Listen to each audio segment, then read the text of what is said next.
and it'll go to a different line. So you can see that makes it bigger and it makes it easier to see. A big part of digital design is font.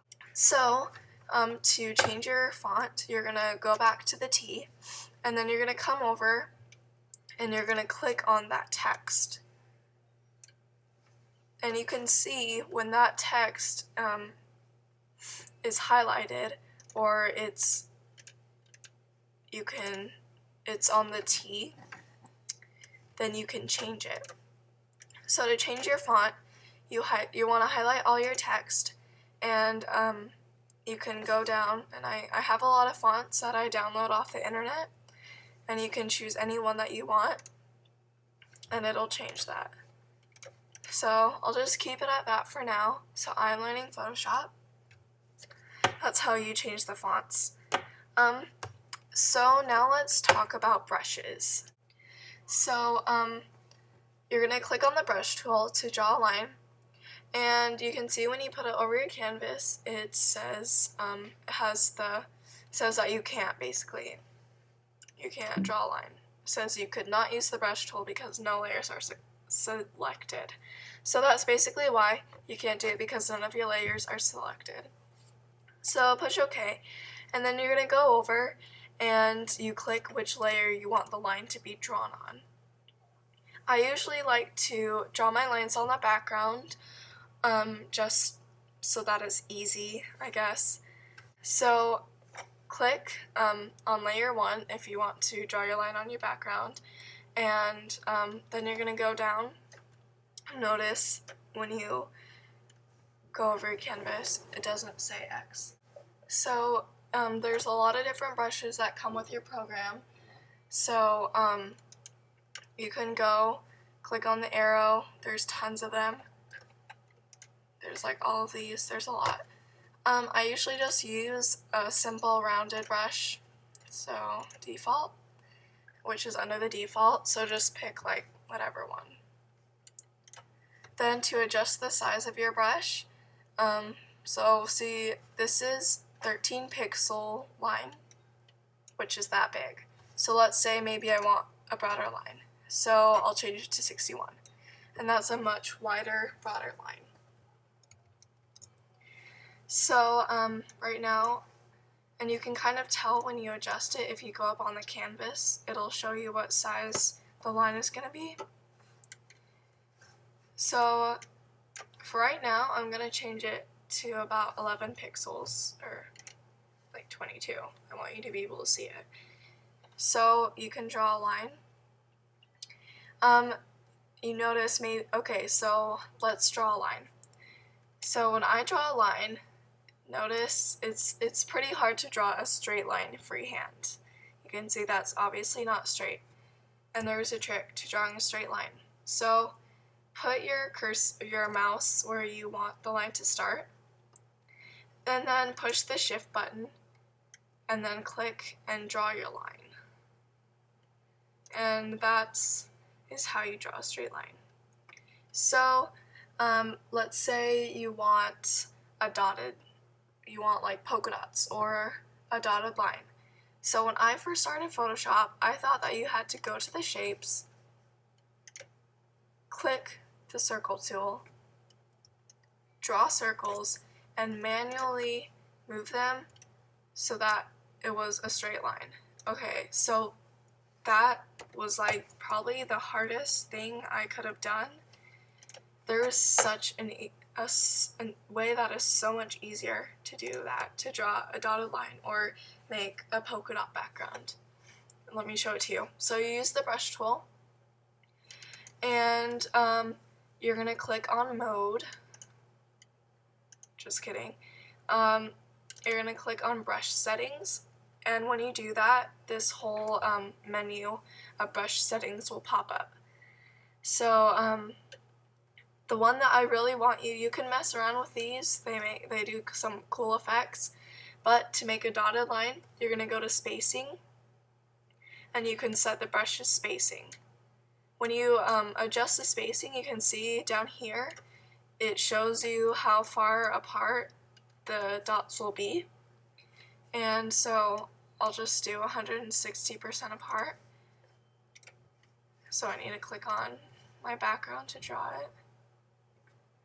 And then since you want it to be straight, push the shift button and you see you have a lovely dotted line.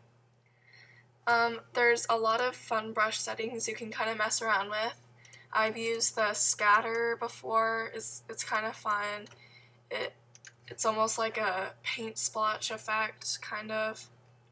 So hold on a second. So you kind of have to mess around. Right now it doesn't really look like that too much, but kind of looks, it's kind of a cool, I think it could look really cool if you're having, like, you're making an artist party invitation or something that has to do with art. I think that could be something really fun to add on to it. So you can kind of mess around with the brush settings. There's a lot of different things that you can make some really cool lines with.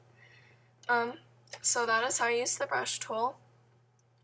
You can also change the color of your line with the color picker like before. Just click a different color, make the line. Yeah, it's pretty easy. So something really nice about Photoshop is the zoom tool, and I mean most programs have it, but it really comes in handy when you're using Photoshop. So let's say I'm doing some detail work. So maybe let's say that dot right there, I want to erase that dot. So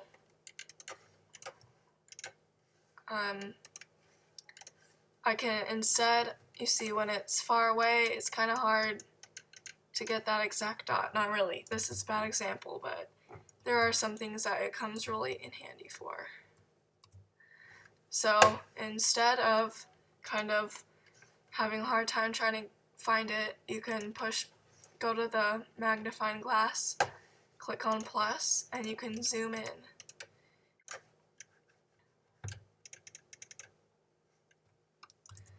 So yeah, that's how you use a zoom.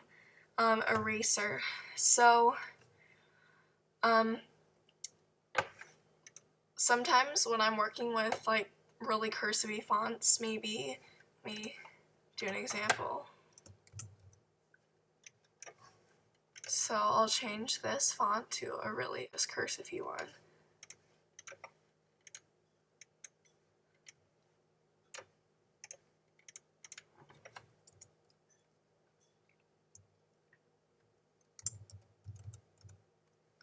So let's say I wanted to put that hello just like right there. And maybe that little tail, it kind of looks a little too long. It almost looks like you're cramming it in there. So there's a way to erase this. So you can zoom in like I just taught you. So go in, zoom in, so that you can really see what you're working with.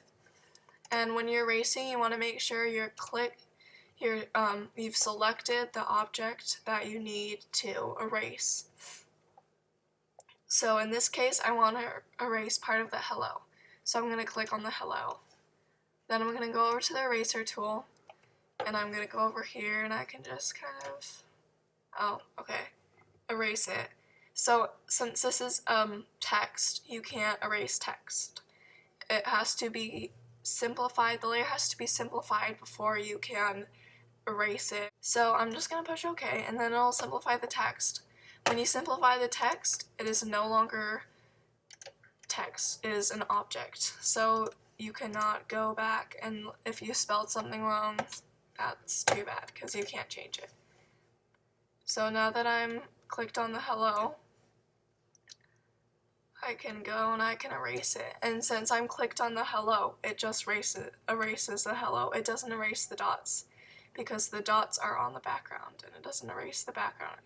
So that's kind of a cool thing. So I'm not really going to take time to, if you want this to look nice, the hello, you need to take your time, make sure it blends in with the rest of the text and looks like it's the right font. It kind of blends in with the font. So let's say that I decide I want to erase this line. And you notice it erases the background because you drew this line on the background. So what you have to do, you can't do this with everything. With pictures you can't, but with a solid background you can.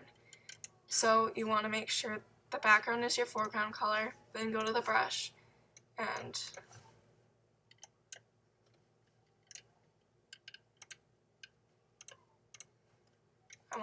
I don't want any scattering or spacing. I just want it to be normal. I can go in and erase this and it'll keep my background. So that's kind of a trick that I've learned for that. Okay, so now I'm going to go back to fit screen. And now I'm going to talk a little bit about more about the shapes. So shapes are really fun if you're doing a handout or whatever. You can add a lot. And so if I want that, you can just click and drag. It's pretty simple. It's basic. It's just sometimes maybe you don't know that and it's hard to do in Photoshop. So maybe I want the hello inside the cloud.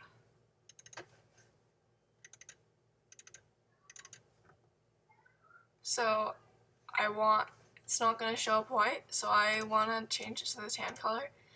But since it is no longer text, I can't do that easily. But you can do it with a paint bucket. It doesn't work as well, but it's the best you can do, so oops. You can also see that shape 1 is above in the layers, so the hello doesn't show up. So grab shape 1, drag it below hello, there you go. Another thing is if you have two objects that are kind of like together, like you have them placed the right way, but maybe you want the hello and the cloud a little higher up here in this area, instead of taking each one and moving it, which like you have to like replace it, decide how you liked it, like you did it before. Instead of doing that, you can click the hello, push shift, grab the cloud, and it becomes one shape, so it moves together. And then just click anywhere and it'll become separate shapes again. So yeah, that is basically it. Thank you for joining me. Check back next Thursday for another Photoshop video.